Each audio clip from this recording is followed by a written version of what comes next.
Um, just in terms of the guards, what stands out to you about Davion Mitchell and Jared Butler, Matt? Yeah, I think they're very experienced guards, and we were watching a lot of film on them. They play together so well, and they're very unselfish and they're very talented. So they're definitely deserving of their praise. All right, Carlos. Matt, going to Baylor, in terms of the way they play defense, I guess how does that kind of challenge you all, especially with the way that you've been able to play offensively so far? Yeah, I think it'll be a great challenge for us. We just got to stick to what we do, though, pushing the ball and kind of just stick to playing together. And I think we click a lot better when we play through Marcus, so we're going to try to do that. How did you see the team kind of step up yesterday in a game where you didn't have any fans and you guys had to kind of bring the energy? And how will that help you all going forward, especially going into a game against Baylor where you know you kind of have to keep that energy up, especially early on? That's for me. Carlos asks these long questions, man. You got to really hang in there. I've gotten really good. Just at it. essentially, you guys had good energy from the start. Do you feel like that'll help you in the future when you play Baylor? Yeah, I think that was emphasized. Bring our own energy, and we take pride in our enthusiasm on the bench, and I think that helps us a lot on the court. So yeah, I think it'll be big, and also we're glad to be back here during this game. I know everyone's going to use the word confidence, but how much of a validation win was it yesterday for y'all to know that you can come back from a double-digit victory and now you kind of are playing another ranked team to where you can validate yourself again? Yeah, I think the biggest thing with confidence is expectations. It's not something that coach didn't expect. It's not something like that just some miracle. We really expect those type of things here. So Last one for me. When you play Baylor, I guess what are some things that's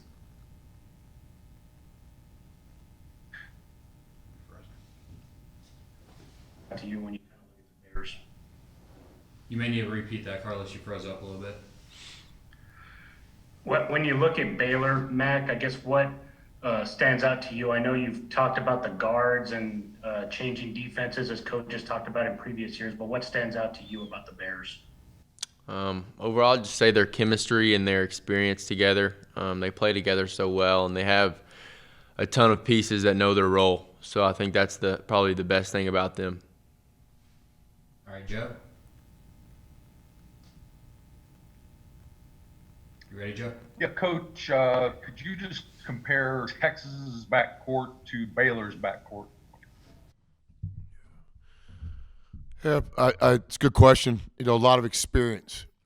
Both teams, 3 or 4 guards that have played together for a long time, and so that's kind of the first thing is just the experience factor, and you can never devalue that or underestimate how important that is.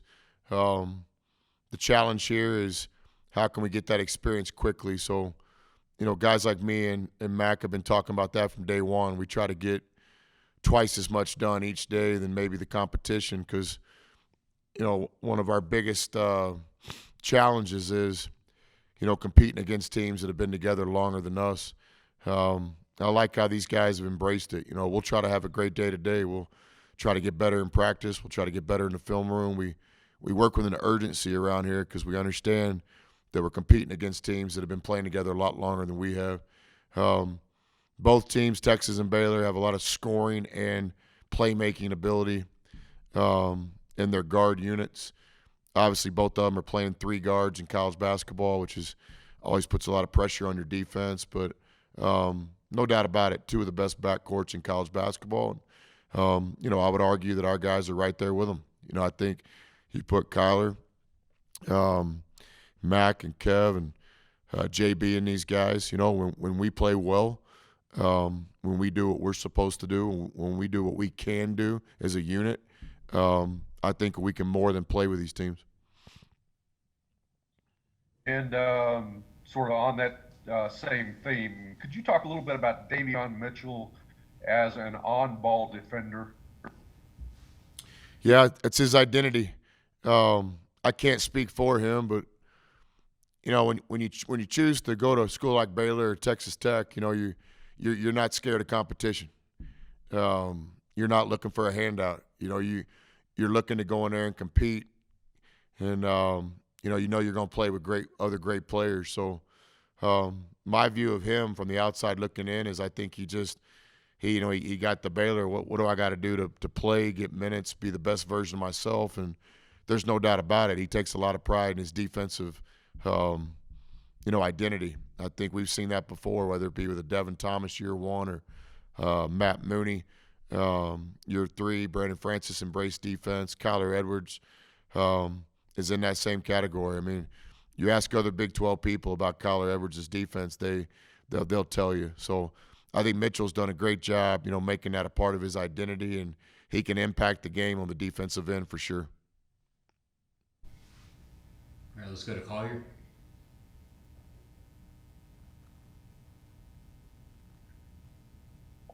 Chris, you kind of mentioned it there with Kyler, but and you kind of give us grief a lot about the stat sheets and just looking at scoring. Is that line that Kyler had last night something that you can use in practice with everybody and say, hey, you can get things done a lot of different ways, especially with the way he came up with that huge steal last night late? Yeah, no doubt about it. I mean, your best players have to help you win. And the stat sheet's not always going to be clean and perfect every night. You got to find ways to win. So in the first half, I didn't think we did a good enough job as a team getting Kyler shots. A couple of his shots, I think he was 0 for 3. A couple of them were kind of desperation into the shot clock shots. So in the second half, we had some guys looking for him. We got him loose. He's also a focal point of the other team's scouting report. I mean, sometimes it's not just about Kyler going out there and trying to get shots. It's what the other guy's doing. But he persevered. He kept working, and we got him loose, in the last 5-6 minutes of the game for a couple big ones. And then obviously the defensive play late was just a special play. But that's how you win. I mean, it's a player's game. You got to go make some plays to win. All these one-possession games in the Big 12 are going to favor the team that makes plays, and our guys made some plays. Mac hit a big shot, a shot that he can make. It's a high percentage shot for Mac, and I thought we did a great job as a team setting it up for him. And then Kyler made that play on defense, had the courage to make it, the intensity, the IQ, the intelligence. And so we made a lot of plays in the last 5 minutes of the game, and that's how you win. I mean, you make plays. All right, let's go to Stephen Hawkins.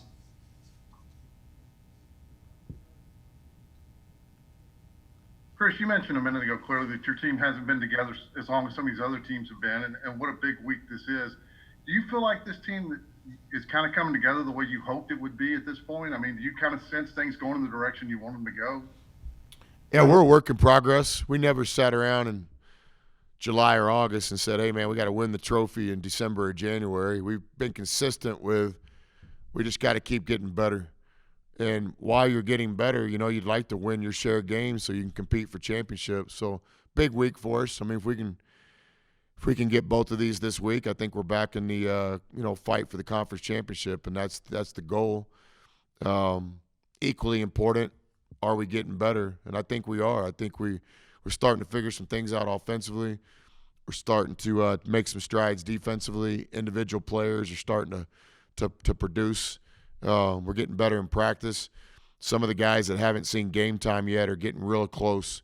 Got a lot of confidence in some guys that are about to get some opportunities in games. So, we're just getting better. I do think we're heading in the right direction. But in the Big 12, I mean, Prince today, Frog tomorrow. Coach Knight would say peacock today, feather duster tomorrow. You know what a feather duster is, Mac? No. Yep, feather duster. What, you're talking about the thing that cleans the. Yep. I'm sorry, I was daydreaming a little bit. That's duster. Yep, gotcha. So yeah, it's just can't get too high or too low, and just got to make sure your team's getting better.